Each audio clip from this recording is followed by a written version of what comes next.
Look, without injuries, it's my opinion that Justice Haynes would be the #1 Heisman Trophy candidate in all of college football, but he has missed 2 of the last 3 games and two and a half of the last 4 games. And most Michigan football fans, most college football fans, most Ohio State fans have dismissed him as he's gone. He's going to the NFL after this year. His short-lived time as a Michigan football player will be, 7 games, 6.5 games or so. But, they may be wrong. We got some news. We're going to talk about some rumors, some vibes around Justice Haynes when he could be back. And then maybe the biggest story around college football, this seems to not be going away. And so I think it's going to be something that we're going to be talking about for weeks, months, potentially even years, whether it happens, whether it doesn't happen. The Big Ten private capital deal, $2.4 billion from a California pension fund, yada, yada, yada. Michigan's against it. USC's against it. And there are credible rumors out there that it could lead to a breakup of the Big Ten Conference as we know it. You are watching the Michigan Football Report by Chat Sports. We're going to talk Justice Haynes. We're going to talk the Big Ten Conference's future and update you on some more Michigan football injuries. All that and more coming up right now.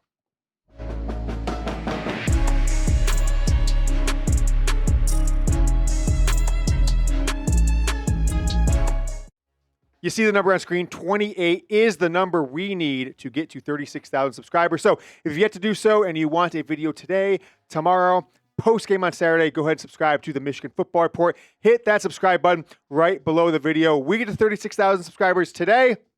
Guaranteed beat Ohio State again. Let's talk some Justice Haynes, the star running back. They call him the Alabama transfer. They say that about Caleb Downs. They said that about other players last season. Now they're saying a little bit about Justice Haynes. Surgery on his foot last week, right? It's been rumored ankle. It's been rumored other stuff. I didn't really jump into what the injury actually was. Michigan's super tight-lipped on it. Post-surgery recovery has been going well over the last week, and there's now optimism among the program, among insiders, among parents, fellow teammates, players of his, that it is likely, maybe 51%, but better than not, that he will be in uniform, potentially ready to play. Maybe they do what they did with Blake Corum in 2022, where they just put him on the field, make Ohio State game plan for him, but only took Corum took 3 snaps in that game. That was the game of the Don. That was the game of 75 yards, 85 yards. The last time that Michigan had their best player, had what could be a Heisman Trophy first-team All-American running back not play or couldn't go full 100% in the Ohio State game. Now, if Justice Haynes plays, that puts Michigan clearly in a better position. We all know that. We know why. The big playability, the ability to run both players 16, 17, 20 times, right? Jordan Marshall's had 65 carries over the last 3 games. But I don't think they need him to beat Ohio State, right? You think back to 2021. All right. What was the 2021? Who did Michigan lose that year? I can't remember off the top of my head. Something happened that year, but who did they lose? I can't remember, Jack. 2021. But they had an injury. 2022, no Blake Corum. 2023, no Jim Harbaugh. 2024, no quarterback who can throw the ball correctly and accurately more than 5 yards downfield. Got to win in all those games.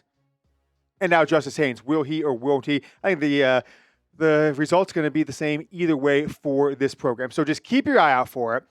Not saying it's guaranteed going to happen, but it's not certainly he's gone. Don't worry about him. Forget Justice Haynes. He's going to be back. Michigan wins that game against Ohio State, potentially a Big Ten playoff, championship game playoff after that.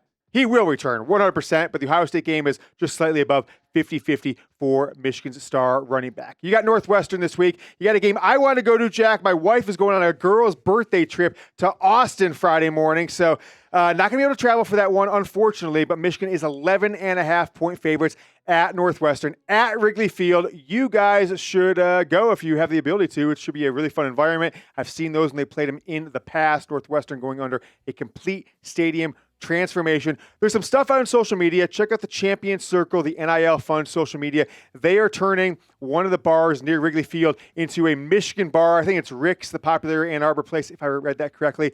And so all money coming from that event will go to Michigan's NIL. So if you're around there, take a look at Champion Circle social media and go and partake in the pregame and the postgame festivities to help winning ways continue. Michigan got a nice win last night, Jack, against Wake Forest, down 7 points, about 4 minutes left, going to overtime, got the win. Floater, the 7'3" kid from UCLA that transferred, just a menace in the paint. And I liked him, just like I would like to beat Northwestern. If you would like to beat Northwestern, give me a like on today's video. Don't jinx it. Put the good vibes out there. 11 a.m. Central. That's the local time it's going to be played. 12 o'clock Eastern. Put the good vibes out because if they lose Northwestern, season's over. I'm blaming you. Blaming you. How about Jordan Marshall, though? All right. This is why, the emergence of Jordan Marshall is why I wouldn't freak out or say it can't be done. Michigan can't beat Ohio State because they can beat Ohio State with or without Justice Haynes, and that is the emergence of Jordan Marshall. I think he's having, as Michigan's backup running back, now starter for last week, this week against Maryland as well. We'll see what happens with Ohio State. He is the player, and even see the game, he split carries when Justice Haynes was back and had 100 yards himself. Still had 15 carries, still had 110 yards, still had a touchdown. Michigan does not necessarily need Haynes. The emergence of Jordan Marshall, better player this year than Kalel Mullings was last year. Better player this year than Donovan Edwards was last year. So Michigan's backup running back, better than a starter you had last year. Bryce Underwood, whatever criticisms people have, I've got plenty myself, light years ahead of what Michigan's quarterback play was last year. The line, I would call it a wash, although slightly better, I think, over the last couple of weeks. And then Michigan's wide receivers, all right? Andrew Marsh, Andrew McCauley, light years ahead. Defense takes a step back. There's no Mason Graham. There's no Kenneth Grant. Didn't have Will Johnson anyways last year, so that wasn't necessarily a loss even to even. Well, I would say it's a passing game, taking a step up, but that is what you would expect from this team. I think Michigan's going to be around I would say 11 to 13 point underdog at home in this game, which should be against a number 1 Ohio State team. And I'm excited for it, right? We got 2 weeks, so 29, 17 days until this game. We're going to talk more injury rumors and this Big Ten drama coming up in a second, but take a look at this shirt. You guys see this bad boy? I'm going to step back. You can see it. It's got the sleeve. It's got the stripes on the side. The stripes look a little bit better when you pull them up. I'm not sure how great they look long sleeve, but I bought this one just like I bought the Michigan basketball one. So the Go Blue shirt fits well. Jordan brand, awesome shirt to wear. And you have this one too. The Michigan basketball Go Blue one has the little basketball for the O in Go Blue. Both Jordan brand, got the Michigan down the sidelines. I've got this one, haven't brought it into the office just yet. But here's the sale. Holidays coming up.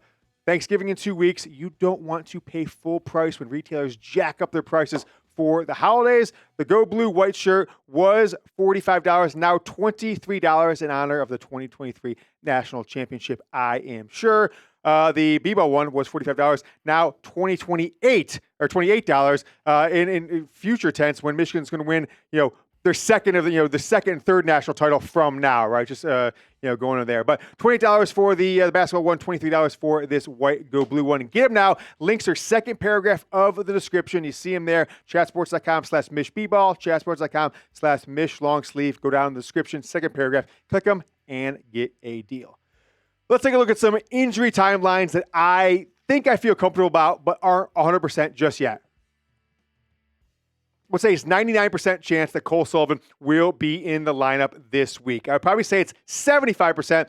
Jimmy Rolder will be. 99% he'll be in the lineup next week against Maryland. I'm not sure about Jaishawn Barham. He probably could play this week if it was absolutely necessary, but I think Michigan believes they could beat Maryland and Northwestern without him. Would love to have him back 100% for Ohio State. So I'm putting it by Ohio State. Don't think Rod Moore is going to return to this program this season, this regular season. We all saw the video, right, on social media over the summer where after, 15, 16 months after his ACL tear, he was still struggling, it seemed, to walk and certainly to run. Has played nice in a few games. Love what he did for this program. 3-year starter. Missed last year with an ACL injury. Probably really took a hit on his NFL future, which is a damn shame. I hope that some team picks him up, gives a chance on him to rehab. He probably still could apply for a medical red shirt and come back for a 6th year in 2020, or I guess it would be 5th year, right? It'd be, 6th year. 21, 22, 23, it'd be a 6th year in 2026. I doubt he's going to do that. Maybe he comes back if Michigan makes the playoff, when Michigan makes the playoff. But for this regular season, next 3 games, do not expect to see Rod Moore back in uniform. If he does, I hope he plays the best. And we're hoping for a healthy and strong recovery from the Michigan football legend. All right. Keep the show rolling here. Want to give my score prediction for Michigan and Northwestern because Michigan's favored by double digits on the road at Northwestern. And I'm not sure if they're going to cover that spread, right? I think it's going to be very difficult for Michigan to cover an 11.5-point spread. So my score prediction, I think Northwestern gets 3 field goals in the first half and then puts a touchdown in the last 2 or 3 minutes of the game when Wink Martindale seems to take his foot off the gas with the defense, and Michigan ultimately wins 27-16 is my prediction. Gets the win, does not cover the 11.5-point spread. Jack, I would love to hear if you would be willing to give a score prediction. Yeah, so I kind of agree with you on this. I think that it's going to be a closer game than people think. I think Wrigley Field, I think that's a really cool place to play, but I think it's going to be interesting. Give me 24-17 Michigan. Mm-hmm. The defense has not shown me everything I've wanted to see, so I'm going to keep it close. I think that Marshall will have a good game. I think Underwood will have a better game than he's shown over the past few weeks. So give me 24-17 Michigan. 24-17 from Jack. Pretty close on both ends. Jack thinks they're going to get 2 touchdowns. I'm thinking 1. Now, taking a look at Chicago in Wrigley Saturday, it's going to be pretty nice, right? Around kickoff, it's going to be about 61, 62 degrees, and then we'll peak about 63. So it's going to be in the low 60s and cloudy, partly cloudy the entire game. So it should be great weather. Let's see if there's much wind there. I'm not even sure if there's much wind. Doesn't look like there's going to be a ton of wind as of now. So Bryce Underwood should have the opportunity to throw the ball with Justice Haynes out in this game. Let me know your score predictions, by the way, down in the comments. Let's talk Big Ten Exodus, right? This has been going on for the last 3 or 4 weeks, different articles, different reports, different rumors out there. Michigan USC have stuck to their guns. A few weeks back, it was rumored, and I maybe even think reported, Jordan Acker and others, Michigan Board of Regents, saying this felt like a payday loan. And I think there's some misconceptions out there that I want to clear up before giving my opinion on this. This is not to buy 10% of the Big Ten in perpetuity, despite what Billy Beebe from the Ohio State Football Report, complete schmuck, said on his show, right? It's not for the Big Ten. It's for Big Ten Enterprises, which is a media deal that all Big Ten teams will go in. Basically, a separate company that's TV rights going forward, whether that's Fox, whether that's ESPN, whether that's Amazon, Apple, Google, whatever happens in the future. And this pension fund would inject $2.4 million of cash today, extend the grant of rights, which is basically fancy lawyer words for saying, we give you our media deal and rights for the Big Ten to negotiate TV media deals on behalf of all 18 Big Ten schools for an additional 10 years. Now expires in 2036, so all Big Ten schools could depart, do their own thing at that time. It would extend 20 years out to 2046, and Michigan would be the most favored nation in this capital infusion. Michigan, Ohio State, and Penn State would actually get a much bigger chunk of change than these other schools. So the numbers kind of shake out here. Michigan, Ohio State, Penn State, 190 of this $2.4 billion, so they get $190 million each. Tier 2, USC and Oregon, 140 to 150, not exactly ironed out. I think it's going to shake out where there's a tier 4, and some teams get only 100, or if they all get 110. The remaining 13 schools, which include Michigan State and Washington and others, would all get 100 to 110 million. And then, it's a 0.5%, but those top 3 tier schools only, tier 1 schools only, Ohio State, Michigan, Penn State, of course, would get an extra 0.5% of the Big Ten's overall media revenue on an annual basis through 2046. Let's take a look at some of these tweets here, right? So this guy, M. Hiver, whatever you call him out there on the internet, he's one of the 2 accounts. There's another Minnesota football account. They were all over Big Ten expansion in spring of 2022. I believe if you look at his pinned tweet, he's got it out there. Hearing incredible rumblings that Fox is pushing USC and UCLA to leave the Big Ten back in like April of 2022. Could happen as early as this summer, and boom, he nailed it. Now he's saying, feels like there's real fire to smoke that Michigan and USC could leave the Big Ten. Michigan and USC potentially could both go independent. They could go elsewhere. But the backup plan is if they did go independent, maybe the ACC for all non-football sports. Andy Staples, Sports Illustrated for a while. I believe he's on 3 now. There aren't many schools that could pull off independence. Michigan and USC are probably 2 of them. They're not the ones you want to play chicken with, right? Saying that the Big Ten could potentially move forward with 16 of the 18 teams voting yes, Michigan, USC voting no. It does not require all 18 schools agree for it to happen. He continues on. He says, that in real life, if Michigan left the Big Ten and couldn't immediately guarantee the same money as an independent that it had from the Big Ten, it could immediately join the SEC. And this is Andy Staples replying to someone in his tweet thread about this. Would make the SEC much more valuable. He says more valuable. I'd say make it much more valuable. So that's kind of the word out there. You guys can go look at all this stuff. Just type Michigan USC on Twitter. Kind of look at what's going on out there. A lot of credible stuff. I'm not sure that's going to shake out. Before we continue, I ask you the question, will Michigan be in the Big Ten 5 years from now? Right?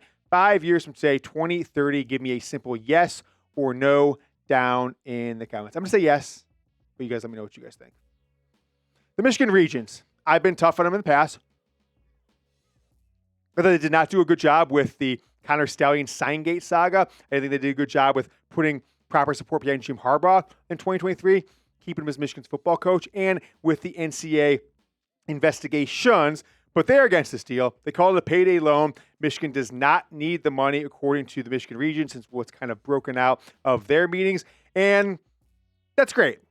And if they're pursuing other things and they're pushing back, and if them pushing back stops the Big Ten from doing this, I think they're doing a great job. But what you've got to understand is they may not be able to do anything, Michigan, the Michigan Board of Regents, until 2036. They've given away those media rights. They're a member of the Big Ten till at least that day in 11 years from now. So if they can't, it might be weird because the Big Ten can move forward that if Michigan and USC don't agree to it, all the other teams will get the money. Michigan won't. And they'll have 3 to 6 months to say, okay, you guys got us. We'll opt in. But I do think that Michigan could have a ton of bargaining power here. I think them alone, they just need maybe to get one or two other teams. Them alone probably could do it, but if they get one or two other teams, I think it is a surefire not going to happen. I'm against it. I think that Michigan should be against it. They don't need the money. I think this leads ultimately to the end of the Big Ten Conference in some way, shape, or form. If the conference does go through with it now, probably accelerates the SEC and Big Ten just being two 22, 24 team conferences and going against each other. One champion plays for the whole thing, which I think would suck. I think would ruin college football. I think it would be NFL, a sport that I am not nearly as big a fan of. They would turn to the NFL of amateur football with NIL deals on there. Now, if you want to raise $190 million, right, Michigan's got to take that 190 and make it last for 20 years, right? They'll probably spend it in the next few. So I put out a 5-year plan. Let's say you get $190 million and you say, 5 years, we're going to put this money to work. We're going to have a new this. We're going to upgrade the stadium. We're going to have whatever you need to do the $190 million. NIL packages. Well, you could just go to Larry Ellison and say, Larry, we need $200. Bring it over. Done. But if not, if you want your fans to pay for it, a Michigan football home game, tickets, they're tiered now, right? Ohio State's, you're talking about $140 face value, $160 face value, $180 face value. The lower games against an Eastern Michigan, you've got 80, 100, 120 different tiers right there. So let's just say you got 37 home games over the next 5 years, 107,000 paying fans each game. Okay, that's the math. I know sometimes they're up to 112, 113. Say 107 is the paying fans. 4 million tickets we sold over the next 5 years to Michigan football home games. Take that 190, divide it by 4 million, $47.50% surcharge. Save college football surcharge. I don't think any Michigan football fan reasonably, especially the ones that have season tickets, especially the students, got 7 games a year. Oh my gosh, $350 extra dollars. We're paying $60,000 a year to go to school here. Big deal. That's how you can raise the money easily without any single donor having to come out of pocket. I think it's so much of a no-brainer that Michigan should seriously consider it, because other schools are doing it right now, adding a $20 NIL surge fee on top of all season tickets. I think Michigan should just do it for every single ticket they sell and not support this deal. Reminder here, we're coming up on 36,000 subscribers. 28 of you have to hit that subscribe button. Michigan will beat Ohio State again. We'll be back with a video on Thursday. Till then, go blue.